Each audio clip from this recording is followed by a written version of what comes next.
अऊज़ु बिल्लाहि स्समीउल अलीम मिनश शैतानिर रजीम बिस्मिल्लाहिर रहमानिर रहीम अल्हम्दुलिल्लाहि रब्बिल आलमीन अस्सलातु वस्सलामु अला अशरफिल अंबिया'i वल मुरसलीन इन्नल्लाहा व मलाइकतहु युसल्लूना अलन नबी या अय्युहल्लज़ीना आमनू सल्लु अलैहि व सल्लिमू तस्लीमा अल्लाहुम्मा सल्लि अला मुहम्मद व आलि मुहम्मद।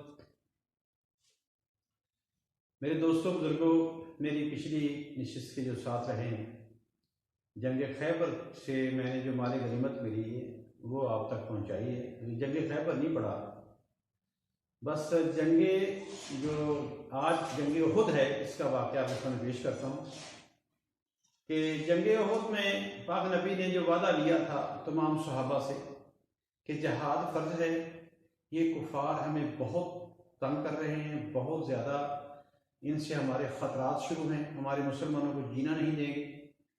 और ए दुनिया वालों, जिसने कलमा पढ़ लिया है, कुफार क्योंकि बहुत ज़्यादा तादाद में है। पाक नबी जो पाक नबी के आने से पहले जो वक्फ़ा था वो हज़रत ईसा और रसूल पाक का जो वक्फ़ा है ये 500-550 साल का है। तारीख़ में 480 भी लिखा, मगर वो यहूद नसारा का दौर था, इसलिए कुफार ज़्यादा थे। अब नबी की तबलीग से, नबी की मोहब्बत से, पाक नबी मोहम्मद मुस्तफ़ा सल्लल्लाहु अलैहि वसल्लम की ज़ुबान अक़दस से, मीठी ज़ुबान से काफ़ी लोग आपके करीब आना शुरू हुए और आपने दीन हक़ पहुँचाना शुरू किया। लोग कलमा पढ़ कर मुसलमान होते गए, सहाबा बनते गए।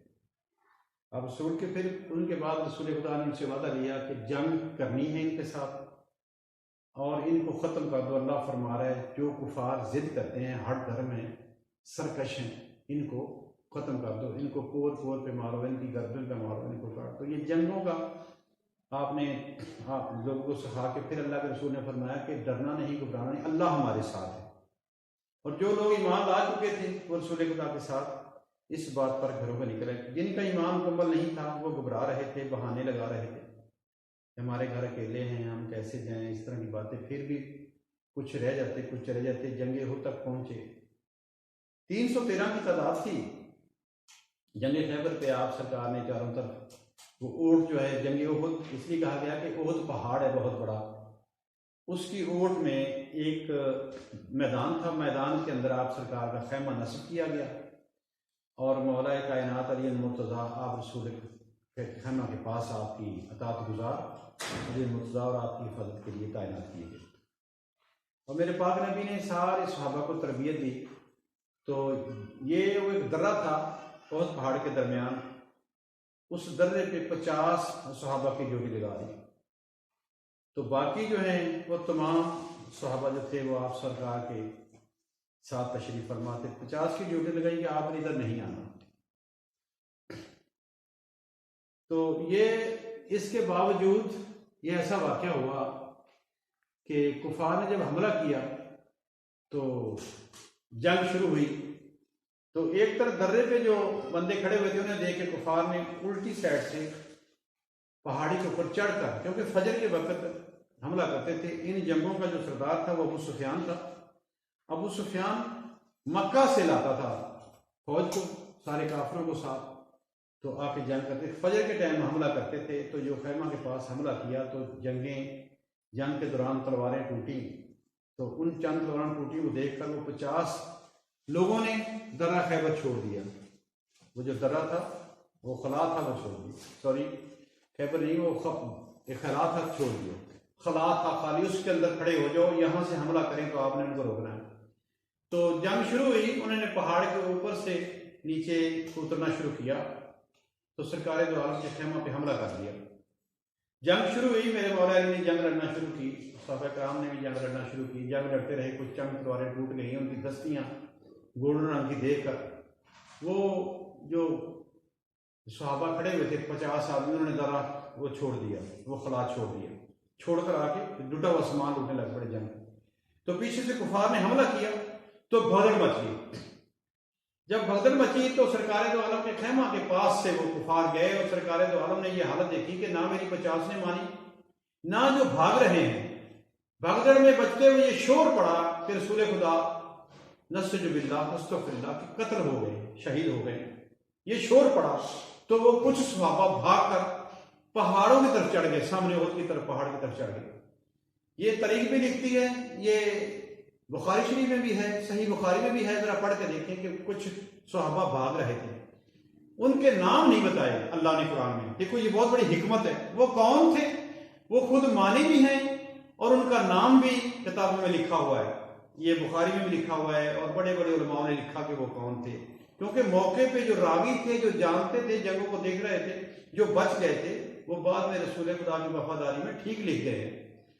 तो दौड़ते हुए रसूल खुदा जब खैमा से निकले तो एक गड्ढे में सरकार को ओट लगी और गिर गए। आप सरकार के दंदान मुबारक को जरब आ गई, शहीद नहीं हुए, क्योंकि अल्लाह का रसूल कभी नक्सदार नहीं होता। कुछ कहते दान मुबारक शहीद हो गए, यानी टूट गए। तो दान टूटने के बाद नक्स हो जाता है नबी के चेहरे पे और दांतों पे, तो नबी बेनक्स हुआ करता है, ये कुरान का फैसला है, इसलिए जरब कहते हैं, जरब आई। और आपका जो खून बहा, तो आपके खून को संभालने के लिए पाक अली मुर्तजा जब कुछ जत्था काफिरों का रसूल खुदा को कत्ल करने के लिए अब तलवारें लेके सरकार द्वार की गर्दन के पास तलवारें पहुंची, तो मेरे पाक अली ने हमला किया, दौड़ते हुए आए, दाएं हाथ से लड़ रहे थे और बाएं हाथ में तलवार की, और वो जुल्फकार जो हैदर करार की तलवार थी, जन्नतुल फरदौस से जबरील लाया था, उससे लड़ते हुए आगे बढ़े और दाएं हाथ से मेरे रसूल को संभाला और संभाल कर अपने सीने से लगाया। और मेरे रसूल खुदा फरमाते, या अली आप मुझे छोड़कर क्यों नहीं भागे, दुनिया भागी दिखाने के लिए। तो पाक अली का जुमला सुनिए, फरमाया, या रसूलुल्लाह सल्लल्लाहु अलैहि वसल्लम, मेरी जान कुर्बान, क्या मैं आपको छोड़कर भाग जाता और काफिर हो जाता? मालूम हुआ कि जिसने भी अल्लाह की राह से किसी को रोका या रसूल की से पीठ फेरी, पीछा दिखाया, भाग गए, तो वो काफिर हो गए। अब यहां भी सोचने की बड़ी बात है। फिर उनकी तबाह भी लोग करते हैं, वो जो लोग भागे हुए थे उनको जाने पहचाने कौन थे। और यहाँ पे सूरह नहर की 88 नंबर आयत इरशाद फरमा रही, अल्लज़ीना कफरू वसद्दू अन सबलिल्लाह, यानी जिन्होंने अल्लाह की सबील से रोका वो काफिर हो गए।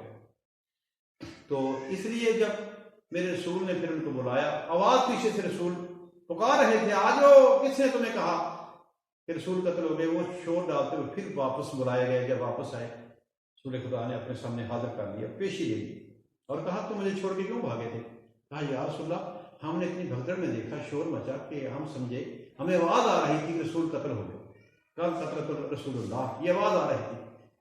तो एक बंदा उनमें से आवाज देता हुआ भाग रहा। रसूल खुदा ने पूछा कि वो आवाज किसने सुनी? उन्होंने कहा, जी शैतान ने हमें बहकाया, वो शैतान की आवाज थी। अब वो उन्होंने जगह जुमला सुने, वो शैतान की आवाज थी। मेरे पाक ने फरमाया, शैतान की आवाज को पहचानते हो? जी या रसूलल्लाह, वो आवाज किसने सुनी? कहा, या रसूलल्लाह, हमने सुनी।